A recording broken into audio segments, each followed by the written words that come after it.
Hi my beauties, welcome back to my channel. So the setup is a bit different. I'm at my in-laws place, so if the lighting is a bit off and if you can hear a lot of noise, I'm really sorry. Before I start, if you're new to my channel, please do not forget to hit that subscribe button because without you, I just can't survive. Alright, so we are just going to chat, you and me, about certain skincare ingredients that should not be mixed. I get a lot of questions because there's so many of you that have ventured into acids. I have been noticing a lot of influencers doing certain things that are influencing you. Probably it's working out for them, but there are certain ingredients that I've seen them do mixing on their skin. Many of you have this fear of missing out when it comes to FOMO, basically when it comes to skincare.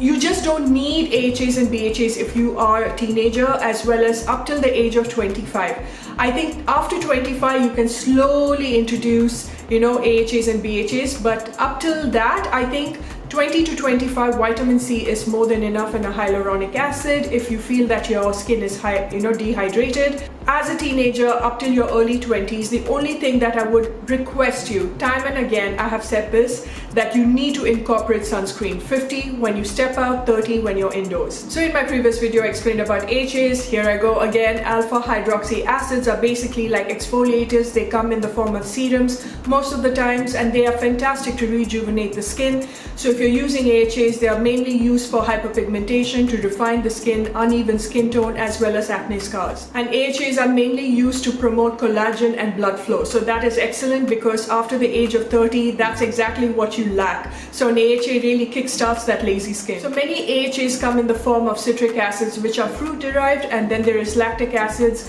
There's also glycolic acids, which everyone seems to love. But you also got to keep in mind that there are a few side effects to AHAs as well, especially for new skin, sensitive skin that is just venturing into AHAs. Okay, it causes redness, sometimes sensitivity to the skin, dryness, and also eczema. So that's why many dermatologists suggest you to just tread very carefully when it comes to AHAs and BHAs, and especially with AHAs, you shouldn't be using it very often. Now let's talk about beta hydroxy acid, BHA, which is usually derived from just one source, and that is salicylic acid. And many times I have mentioned about the benefits of salicylic acid, especially if you have active breakouts. If you have a diluted version of a salicylic acid, that is if it's in a face wash or if it's in a toner, then probably you can use it all over the face. But if you have potent salicylic acid like the one from The Ordinary, which is around 2%, I would just suggest you to just spot treat it, just basically on your spots before you go to bed. Okay, let it dry up for around 5 minutes after application and then hit the sack. Obviously if you're pregnant or you're trying for a baby, then salicylic acid is not the one for you.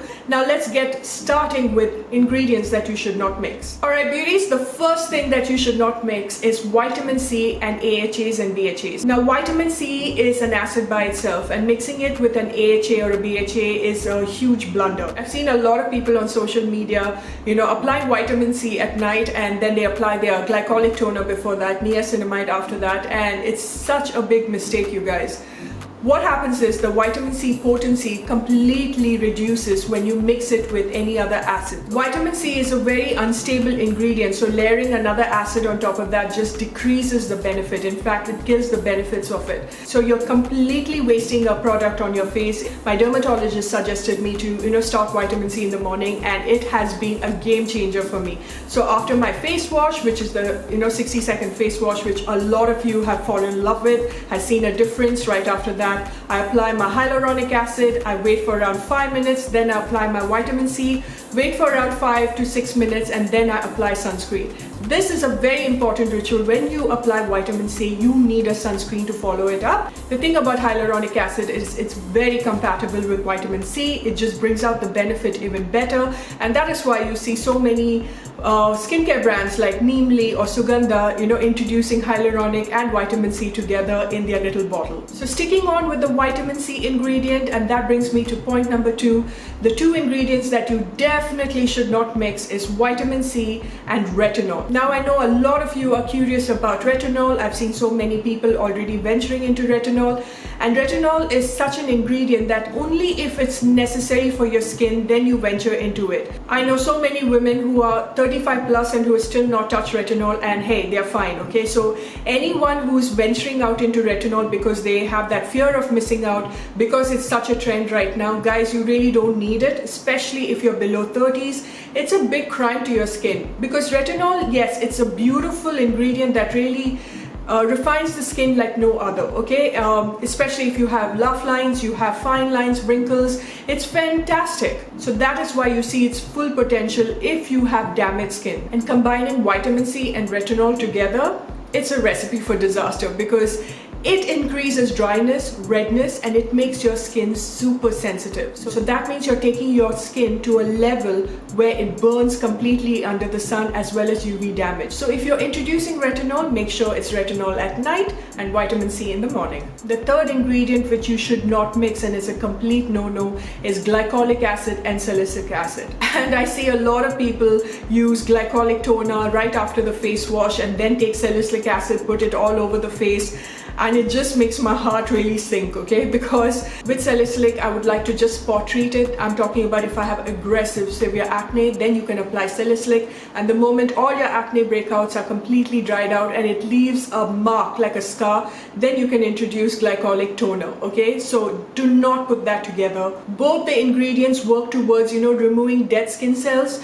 but it just doesn't mean that the more you apply, the better it is for your skin. Together, it just strips away the moisture from your skin, making your skin really dehydrated, causing that redness and dryness. So if you are looking for a toner the days you're applying salicylic acid, use a very mild toner like the Bulgarian Rose Toner from Juicy Chemistry, which is so mild and so gentle, and it suits every skin type. Like I said, the moment your active breakouts are done and you just have scars to deal with, that's when you introduce glycolic toner. So coming to point number 4, the two ingredients that you definitely should not mix is niacinamide and vitamin C. The mistakes that I have seen people do on the internet when it comes to mixing vitamin C and niacinamide. I've had so many people DM saying that I just bought the Suganda antioxidant and I bought niacinamide and I apply both of that and it's breaking me out. Obviously, it will break you out. When used separately, both of these ingredients are fantastic for acne, blemish prone skin, okay? Vitamin C, like I said, always is the best when it comes to just fading away those marks and just refining your skin. Niacinamide does the same thing, you guys. With niacinamide, I have told you that you really need to thread very carefully, especially if you're new to niacinamide. It has a tendency of making your skin either love it or hate it, okay? So you really need to introduce it very slowly, gradually, start it like twice a week. When you combine the two together, I'm talking about niacinamide and vitamin C, it cancels the goodness, the good properties that belongs to vitamin C that is supposed to give you benefits. And in fact, it's another recipe for disaster. What really happens is you will start to see your skin break out a lot more. Put vitamin C in the morning, niacinamide at night, and also with niacinamide, I would say start doing a spot treatment first, okay? So that is wherever you have active breakouts or you have problematic areas, open pores, there's nothing in this world that can close pores, but niacinamide is fantastic to just make sure that your pores doesn't get larger and larger, which happens due to age, okay? And the fifth point is mixing retinol, AHAs and BHAs is also a dangerous combination. I'm talking about glycolic toner and following it up with retinol. Oh my god, it's so damaging to the skin. It is not like an exfoliator like an AHA. It's a peeling agent which is really good to, stimulate skin collagen or skin cell turnover. So what happens is when you combine the two, like if you apply glycolic acid along with the retinol, it just strips away again your moisture. It really irritates the skin pH balance. Anyway, retinol and retinoids are something that needs to be prescribed by your dermatologist, okay? Like I said, only when your skin requires it, you need to introduce retinol into your system, and that is by taking professional guidance. It's a dangerous combination because your skin is a lot more prone to getting wrinkles, rough lines, fine lines, and once you get into that mode, you guys, then yes, you have a retinol that can make a bit of a difference, but there is no looking back once your skin gets into that SOS mode. Okay, so I know it's a 5-pointer video, but I had to introduce point number 6 because I've seen this mistake so many times on social media. I've seen people with influence doing this as well, and that is mixing oil-based and water-based. And this, oh my god, really irritates me because it's basic knowledge. Water and oil just doesn't mix. So what I'm trying to tell you is, and I'm poorly articulating this, I suppose, I've seen people use facial oils and then right after that they will put a water base like serums or hyaluronic acid or a sleeping mask from Lineage, and it just doesn't make any sense to me because, you know, an oil, it just creates a film around your skin, so it's just basic common sense that nothing can penetrate it once an oil is around it, especially water-based. So with skincare, how it really goes is from the thinnest to the thickest, alright? So it can be your double cleanse, it's an oil thing which you take it away with water, and that is like a face wash. Right after that your toner, right after that your serums or your essence, hyaluronic acid, niacinamide, whatever it is, salicylic acid. Give it some time, let it all settle down. The last step should be your facial oil or your moisturizer. If you are not a big fan of facial oil, because that's another myth that I keep hearing it, saying that facial oils are not good, but even if you're going for a thick moisturizer, there is oil already infused in it.